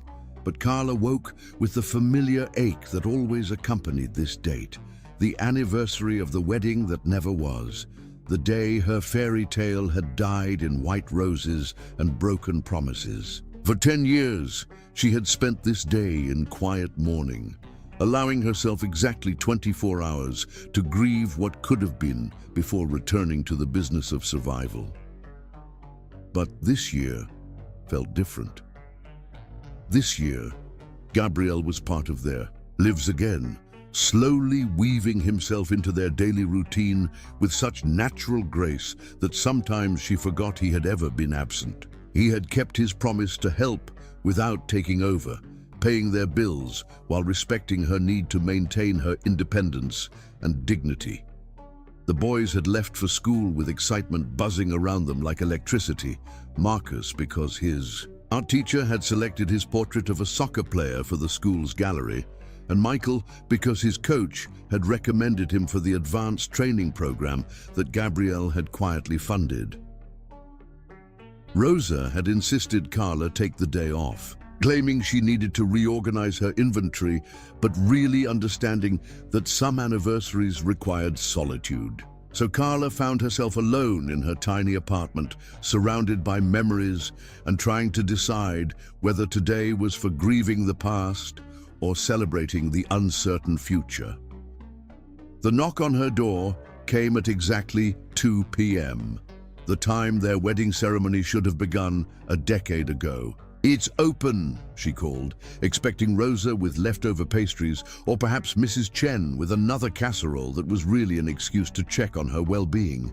Instead, Gabriel stepped through her doorway carrying an armload of white roses, not the expensive, perfect blooms from high-end florists, but simple, honest flowers that smelled like hope and second chances. "You remember," she said softly, accepting the roses with hands that trembled despite her best efforts to remain composed. "I remember everything," he replied, his voice thick with emotion. "Every detail of the day I destroyed both our lives." She looked at him carefully, noting the formal way he was dressed, not in his usual business attire, but in a dark suit that looked suspiciously like the one he should have worn to their wedding. His hair was combed back, his tie perfectly knotted, and in his eyes was a mixture of nervousness and determination that took her breath away. "Gabrielle, what are you doing?" "I'm trying to give us the wedding day we should have had," he said, setting down a small suitcase she hadn't noticed. Obviously, I can't undo 10 years of pain, but I thought maybe we could create a new memory to replace the worst day of both our lives. From the suitcase, he pulled out items that made her heart stop. Battery-powered string lights that he began hanging around her small living room, transforming the space into something magical. A portable speaker that filled the air with soft, instrumental music, the same songs that had been planned for their original ceremony. Candles that he lit with reverent care, casting everything in a warm golden glow. The boys, she started to protest, are spending the evening with Rosa, he said, continuing his preparations. She's teaching them to make authentic French pastries, and Michael is convinced he's going to master croissants tonight. Carla watched in stunned silence as her humble apartment was transformed into a chapel of light and love. Every detail carefully planned to honor what they had lost, while celebrating what they might still have. From the suitcase, he produced one final item that made her gasp, her grandmother's wedding dress, professionally cleaned and restored to its original ivory beauty. "How do you have this?" she whispered, touching the familiar silk with reverent fingers. "Your mother," he admitted. "I called her last week and explained what I wanted to do. She said your grandmother would have wanted her dress to finally see the wedding it was meant for." Tears streamed down Carla's face as she held the dress that had symbolized so much hope, so much heartbreak, and now, impossibly, so much possibility. "Will you put it on?" Gabriel asked, his voice barely above a whisper. "Not because you have to, not because I deserve it, but because maybe we both deserve a chance to see what we would have looked like on our wedding day." 20 minutes later, Carla emerged from her bedroom wearing her grandmother's dress, and Gabriel's sharp intake of breath told her everything she needed to know.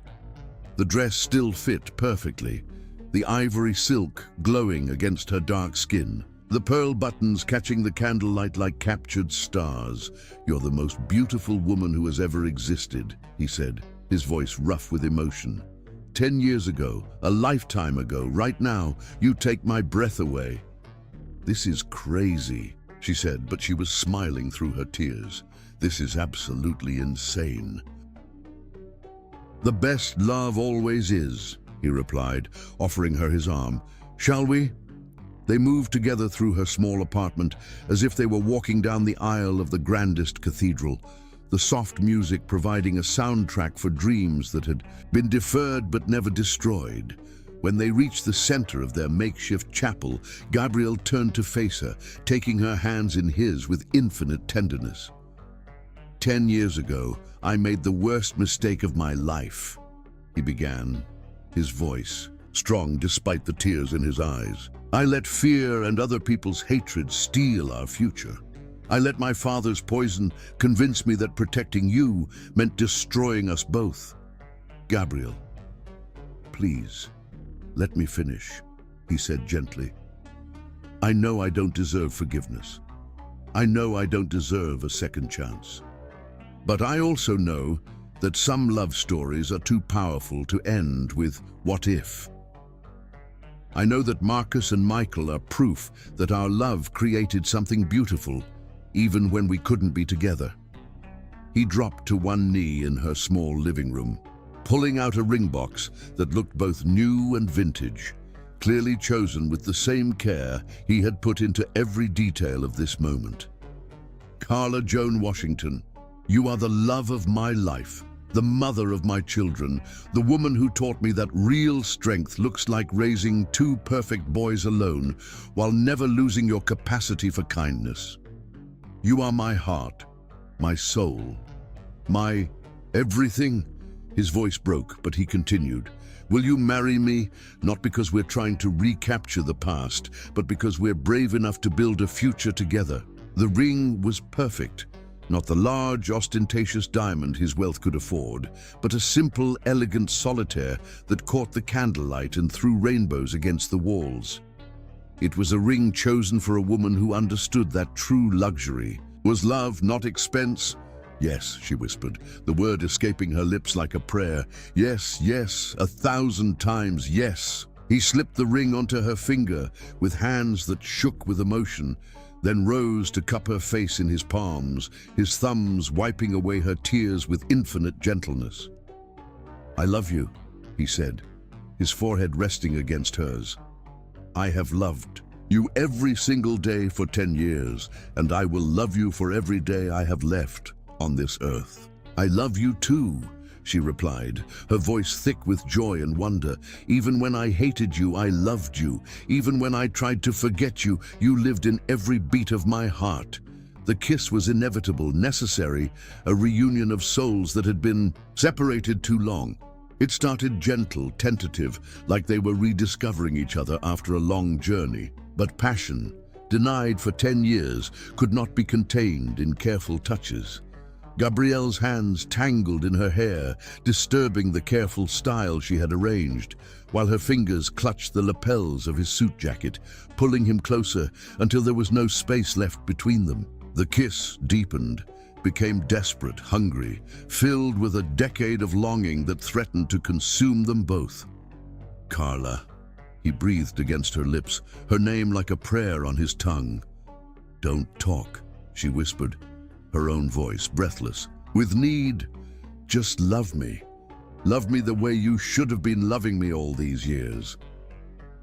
They moved together to her bedroom, hands trembling as they helped each other out of formal clothes that had served their ceremonial purpose. The grandmother's dress was laid aside with reverent care, and then there was nothing between them but skin and starlight filtering through her small window.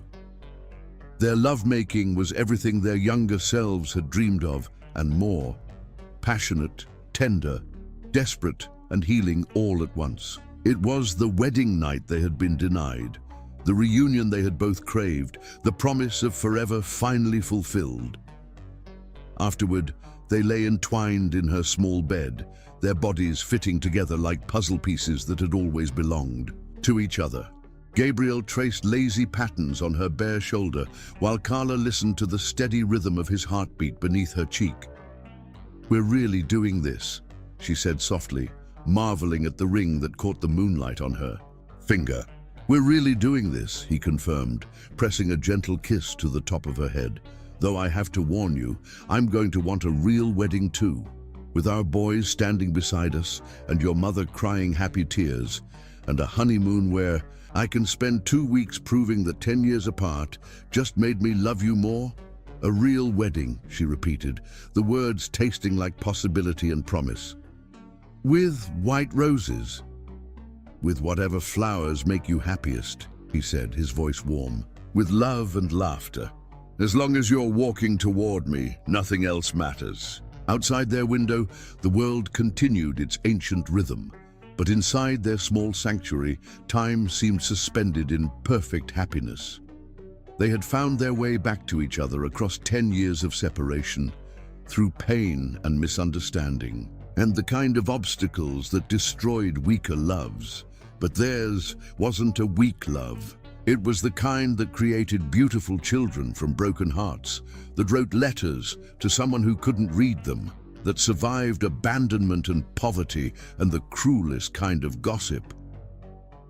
As sleep claimed them both, wrapped in each other's arms, Carla Joan Washington finally understood what her grandmother had meant when she'd said that real love stories never really end. They just pause sometimes, waiting for the right moment to continue. Chapter 10. Forever Blooms. 6 months later, on a perfect spring morning, when the world seemed painted in watercolors of hope and new beginnings, Carla Joan Washington stood in the back room of Rosa's flower shop, surrounded by the women who had shaped her into the person she was meant to become. Her mother, Dolores, wept happy tears as she fastened the pearl necklace that had belonged to 4 generations of Washington women.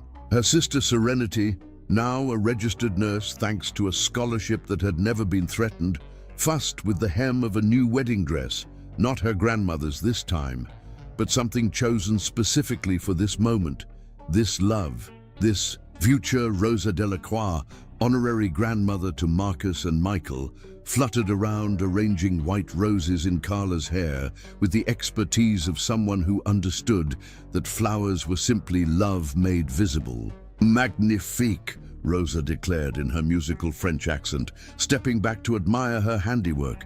"You look like an angel who decided to grace us earthbound mortals with her presence." The dress was simple but breathtaking.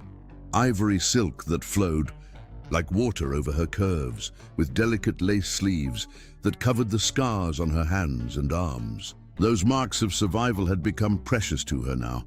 Battle scars that told the story of a woman who had refused to surrender, who had fought for her children and her own worth with nothing but determination and love. "I can't believe this is really happening," Carla whispered, touching the engagement ring that had lived on her finger for 6 months, like a promise finally kept. "Believe it, baby girl," her mother said, voice thick with emotion. "That man out there has spent every day proving he's worthy of you, and those boys of yours have been planning this wedding like it's the most important event in human history." Through the shop's windows, Carla could see the courtyard behind the building, where Gabriel waited beneath an arch of white roses and trailing ivy. He wore a charcoal grey suit that made his emerald eyes look like precious stones, and his hands trembled slightly as he adjusted his tie for the 100th time. The guest list was small but perfect.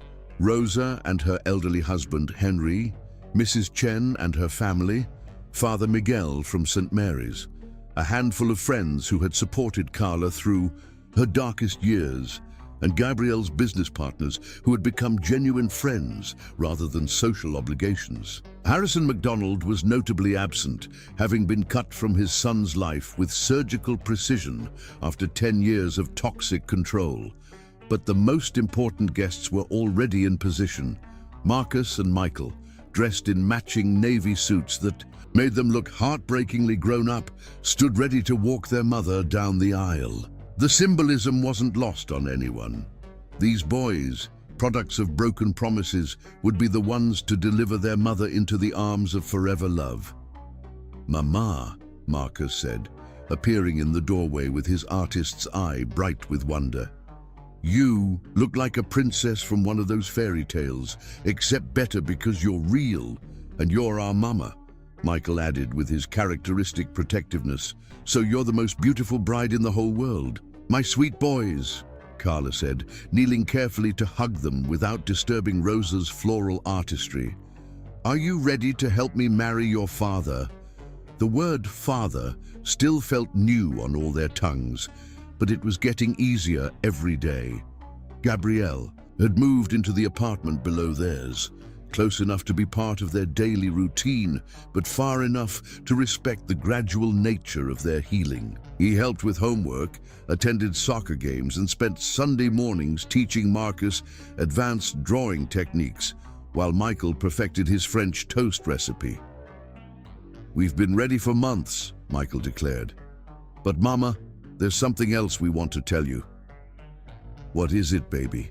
Marcus and Michael exchanged one of their twin looks, the kind of silent communication that had always amazed her, before Marcus spoke. "We know Gabriel is our daddy. We figured it out weeks ago." Carla's breath caught. She and Gabriel had planned to have that conversation after the wedding, wanting to ensure their family was secure before adding the complexity of revelation. "How did you know?" she whispered. "The eyes were the first clue," Michael said practically, and then Marcus drew a picture of him, and it looked exactly like the daddy we used to dream about. "Plus," Marcus added with his innocent wisdom, "he loves us the way daddies are supposed to love their kids. And he looks at you the way Prince Eric looks at Ariel in the movie, like you're magic." Through her tears, Carla laughed at the Disney reference that somehow captured the essence of epic romance better than any poetry. "Are you happy about it?" she asked, needing to know their hearts were at peace with this truth. "We're happy we finally get to keep him," Michael said simply. "We were scared he might leave again." "Never," Carla said fiercely. "We're a family now, forever and always." The music began. a string quartet that Rosa had somehow procured, playing the same melody that had filled Carla's apartment on the night of their engagement. It was time. Marcus and Michael each took one of her arms, standing tall with pride and responsibility as they prepared to escort their mother toward the future they all deserved. As they stepped into the courtyard, Carla saw their small congregation rise to their feet, saw Rosa dabbing at her eyes with a lace handkerchief, saw Father Miguel smiling with the joy of a man who believed deeply in the power of love to heal all wounds. But mostly, she saw Gabriel. He stood beneath the flower arch, looking like he was seeing a miracle unfold, his green eyes bright with unshed tears and a love so profound it took her breath away. When their eyes met across the small space, he pressed his hand to his heart and mouthed, "Beautiful." Marcus and Michael walked their mother down the aisle of rose petals with the solemnity of young men who understood they were participating in something sacred. When they reached the altar, Gabriel knelt to their eye level. "Thank you," he said quietly, "for taking care of her until I could come home." "Thank you," Michael replied with equal seriousness, "for coming back." "Thank you for being our daddy," Marcus added, and threw his arms around Gabriel's neck with the uninhibited affection that only children could offer. The ceremony was perfect in its simplicity. Father Miguel spoke of love that endures all trials, of families that bloom in their own time, of second chances that prove God believes in happy endings. Their vows were personal, honest, and filled with promises that acknowledged both their painful past and their hopeful future. "Carla Joan," Gabriel said, his voice strong and sure. "10 years ago I was too young and too frightened to fight for our love. Today, I promise to spend the rest of my life proving that some mistakes can become miracles if we're brave enough to try again."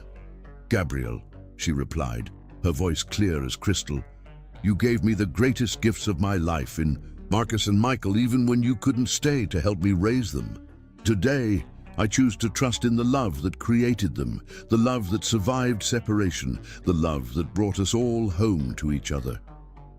When Father Miguel pronounced them husband and wife, Gabriel's kiss was gentle, reverent, and filled with the promise of forever. Marcus and Michael cheered, Rosa sobbed dramatically, and somewhere in the distance church bells began to ring as if the whole world was celebrating their triumph. During the reception in Rosa's shop, surrounded by flowers and fairy lights and the laughter of people who genuinely cared about their happiness, Carla pulled Gabriel aside for a private moment.